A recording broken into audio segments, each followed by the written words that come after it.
next comedian is an Army veteran who will someday write, direct, and star in his own movies. Please welcome Ratchet P. How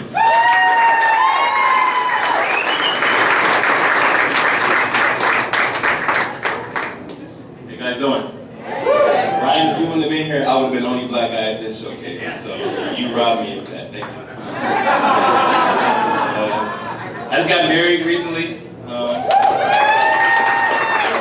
I always laugh at my stress levels going up. It's not funny. No, being married is just different from being in a relationship or just being single. I read somewhere that when a man gets married, he grows an extra brain.